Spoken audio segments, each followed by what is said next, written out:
This is a possible relocation of the fire escape cantilever system. One option is to extend it forward so it doesn't block this this flag or the doorway. We move it forward 5+ feet to 10 feet, no more, and so she'll come down in between those two windows, not blocking any doors and not having any issue. So this whole configuration can move 5 to 10 feet this way so that she lands over there. We can also take this thing and reroute it so that it goes the other way, and we have to just be careful of those windows, but she can actually come down here and land somewhere over here in this area, and she's not going to interfere with that because people can come out and leave in that other direction. So that's another possibility. One other possibility is to come down here with a catwalk system, wrap this corner, and then when you wrap this corner, come down in this area only right here, either in a cantilevered unit or a full staircase that actually takes parking space number 11, and we can sort of configure it so that it all ends up right here on this back side somehow, and it sort of ends. But that would have to be drawn. Create a drawing of this system here as a possible solution. All this to be discussed with the city official. Fire escape engineers inspect this summary video.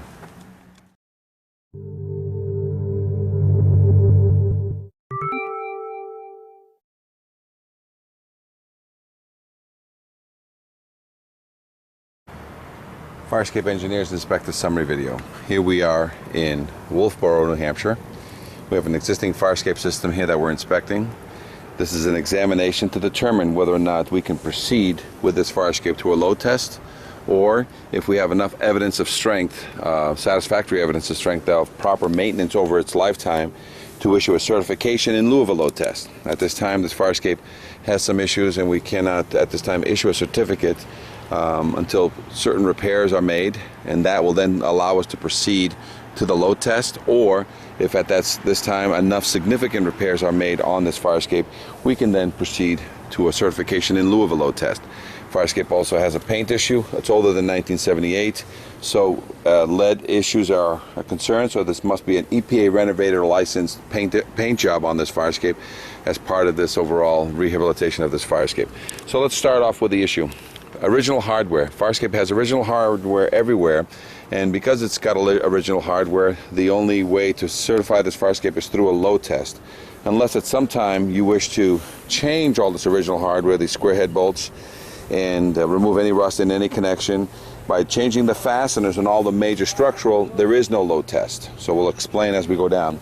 We also have to concern ourselves with the tiebacks into the building. These need to be verified in one way or another, or duplicated, so that they can be eliminated, and I can explain that as we go down. Excuse me. Any welded connection on this fire escape, I will have to x-ray or load test in order to provide the appropriate certification. Otherwise, if you rebolt any welded connection, then there is no need for a load test. Okay, so let's start. Through bolts, verify or load test. Then back. At the same time, try to seal those up. Anything that snow is going to accumulate, you got to get any rust built up on these connections here. Change all the hardware on the major structural. There is no need for a load test. So change all the bolts on this corner, but then all this minor, this is considered minor structural. You don't need to change those. I'll just have to verify that they're in good order. These welded brackets all the way down, that I'll show better when I get down there, there's some welded portions of it. As soon as you rebolt or gusset those welded connections, there's no x-ray or load test needed there. So anything that I find to be in good order, as soon as you load test it, there's your certification. Or if you rebolt, reinforce the connection, then there is no need for a load test. The code here, the NFPA, states the authority having jurisdiction shall accept by load test or other evidence of strength. Right now we have a fire escape that's been kept painted over its lifetime, but it has all original hardware, so it's all pre-existing, non-conforming, so these are not 42. We got rust inside these connections. These all must be opened up. Then you got to silicone shut any and all connections and change the bolts, but if they're in good order and you want to proceed with a load test, then there's no need to change bolts that are in good order. Any bolts that are that have rust internally, they have to be changed out, and then proceed to the load test. Check and verify these connections, both interior and exterior. And if they have the leg to the ground, then they don't need to verify, because the legs to the ground eliminate the need to verify that bolt back into the building. But you do need to seal it. We have some pre-existing non-conforming issues here on this fire escape, and one is, looks like there was a rubber roof here that fed these windows. Some evidence that there was a tie-in somehow over here. They must have removed it. But if these windows are being picked up by this fire escape, we need a catwalk system that is missing. This is a catwalk system picking up these windows. This is a catwalk system. So if for some reason these apartments are part of these apartments, and this is the second means for one apartment, and this is the second means for the other apartment of this, then this doesn't need to be picked up. But this needs to be closed off. We need to close this off. So this is pre-existing, but there's a catwalk missing here, I believe. And again, the egress plan will have to be looked at on the inside as to whether or not this is the only place you need the catwalk. But you do need to close this off so people don't wander off this roof and fall off. We do need to verify the connections here. There seems to be a tilt on this fire escape. When you look at it, it's tilting out. So this is going to have to be opened up and verified, because it looks like somebody just put some rubber over this, but I can't verify right now just how this is tied in. And this is a very important piece of the structure, and it has to be properly bracketed. So that needs to be verified before we can either certify or load test this. There needs to be, so there's 3 brackets, 1, 2, and 3, and this is a trip hazard right now, because normally you would come across the roof here with a catwalk steel system keeping you above the snow line so that you'd step down 8 inches there. So there's a catwalk missing here and a rail missing here, because this is a 3 trip hazards right here. Here's the evidence of that something was cut here that used to go over here, so I don't know what's going on with that. But again, you got rust in some of the connections. Original hardware. The major failure is not huge. Again, any welded connection needs to be load tested, x-rayed, or if you bolt it, there's no need for the load test. Now, a lot of this grading is got the spacers.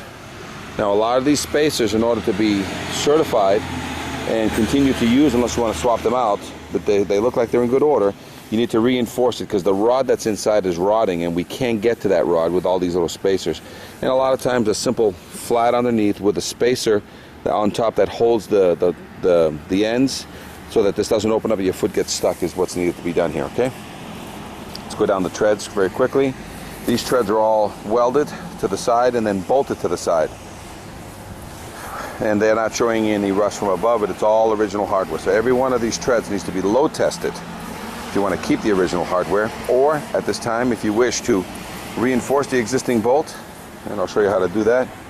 If you reinforce the existing bolt here, then there's no need to load test. So take out these 2 bolts, put in new bolts, or if you want to put a single bolt in the middle here, basically the originals are in good order, you're backing it up with a new stronger bolt, minimum of a 1/2 inch. So take out 2 3/8 or a single new 1/2 inch in the middle of these 2. Seal all the treads to make sure no water is getting into this, and this fire escape will pass the certification. A lot of these brackets, as I go further, you're going to see welded brackets. So wherever there's a weld, we need to put a bolt in there. Otherwise, again, x-ray and load test is required in order to verify. No connection can maintain its rust. You got to remove 100% of all the rust in every connection. And the original hardware stays behind. You got to load test it. And the original hardware gets swapped out, you avoid the load test. No ACs in the windows. A lot of times these ACs, for this one, you can put it on that window over there. And that way, because you need to get out to the fire escape. You can't block a means of egress. You can't block a means of egress without AC. Some of the through bolts are popping. And again, this staircase, you can see it definitely pulling away from the building right there. Okay, that needs to be addressed.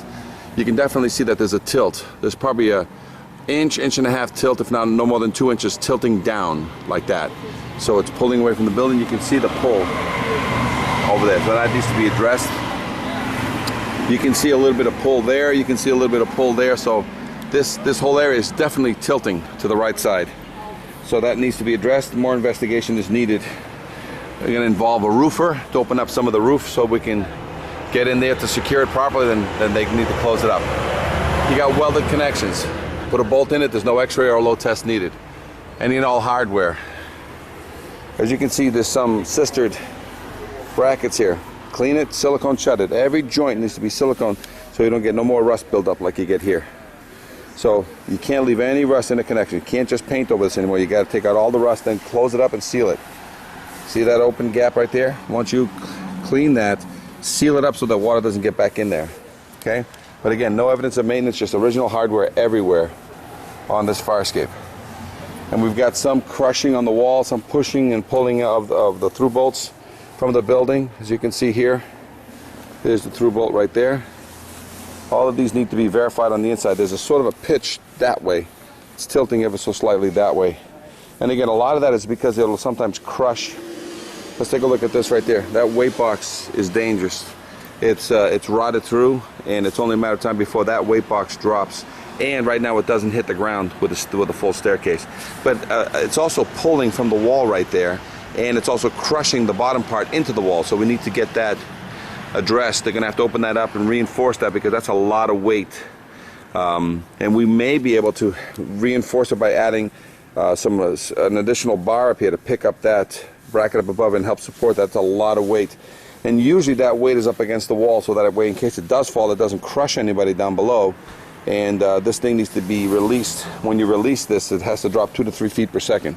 You also see another bit, and again, a lot of these old buildings will have that. They'll start to heave, but you need to compensate and verify that the through bolts into the building are in good order. But see this bracket system that was kind of invented here, it's not really correct, and it's not the right angles, and there's brackets below. A lot of times the minimum requirement on a lot of these angles is 2 by 2, and this is all 1.5 by 3/16 or 1/4 inch. So again, not industry standard and not code standard. So we would have to most likely create and get the mathematics on all this angle and do what's called a reverse calculation on this to verify that in theory that this metal is correct, but the norm all over the country is 2 by 2, and this is all standard 1.5 by 3/16 or 1/4.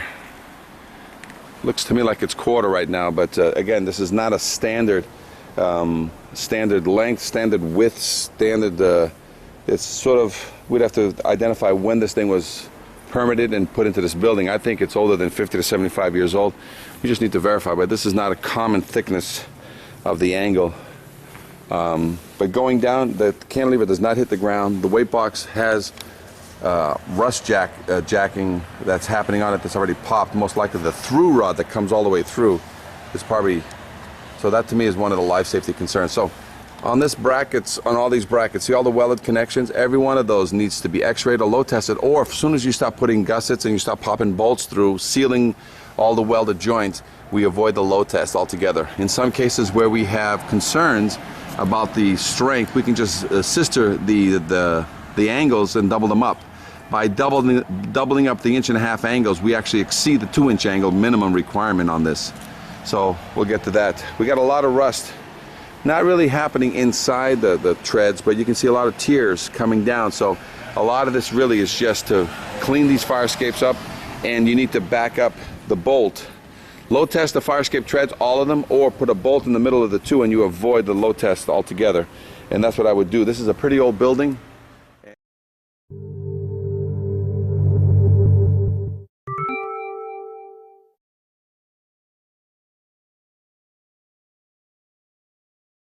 Test the fire escape treads, all of them, or put a bolt in the middle of the two and you avoid the load test altogether. And that's what I would do. This is a pretty old building, and I don't think she's going to be able to take 5,000 pounds worth of load to test the various components at various times. So again, we do have quite a bit of this fire escape that is in good order, and we have quite a bit of this fire escape that is just showing its sign, but there is definitely some pull and pushing, and we just have to verify some of these things to make sure that the building is not ready to pull away and that everything is properly sealed. You don't want water getting in here. You want to make sure that the through bolts are all, so here's some original hardware, here's some carriage bolts. So it may be that some things were brought in after the fact. This vinyl siding covering a lot of what we normally would use to get an idea of what's going on in here. But she's been kept painted. We've got, the grading, all the grading on the fire escape just needs to be reinforced from below just to make sure that none of it opens up. But it looks in good order. But it's still a component with there is a rust factor happening inside. And now just going down the staircase, as you can see, my biggest concern is that this needs to be balanced. It needs to be dropped 2 to 3 feet per second when you release it, and that's not the case now. She's pulling away from the building over there. That weight box is expanding and ready to drop. Should it drop, it's going to hurt somebody. And the fact that the cantilever does not hit the ground is one of the biggest issues, because that's another life safety concern. So it ran out of chain. So I'm going to go down very quickly, and then we're going to push this thing back up. But the fire escape right now is dangling in the air, probably 2 feet from the ground, and that's not what it's supposed to be. The chain is original, so we got to change that chain out to a cable. As you can see, she's moving as I walk down. Let me get it off the thing first. As you can see, should we have a failure, not only does this cantilever come down, but that piece of steel will hit somebody on the ground. All right, so there it is, 2 feet off the ground. There it is, running out of chain. So this cantilever, we'll push it back up for today. But it's a fire escape that does need a paint job, but that's not the major issue with it. Original hardware, meaning the fire escape has never been refurbished in its lifetime. And welded connections, and the fire escape is pre-existing non-conforming, not built to industry standard today or back when it was built. So we just have to either do a reverse calculation or sister up some of the major supports to make sure that we are meeting the requirement. And again, up there, the way it's tied into the roof is totally different than the norm of what is acceptable on the industry standard attachment or code attachment. So we just need to double up and verify that so that we're feeling good about that. Everything else is through bolted, as you can see. We've got some pull that we've talked about, and those will be addressed during the refurbishing. Original hardware, so there's not really a lot of rust in the connections, but you need to either load test it or sister up all this steel and back up a lot of these bolts, and she'll avoid the load test. But we'll discuss that at length with the owner as to what some of the steps are. City official will have also some information that they will share with the owner here as to which way they want to go. But the fire escape is, other than the things I mentioned, is not a total basket case, but she's got some life left in her. Any questions, Fire Escape Engineers, Inspector Summary Video. This is Cisco here in Wolfboro, New Hampshire, 866-649-0333.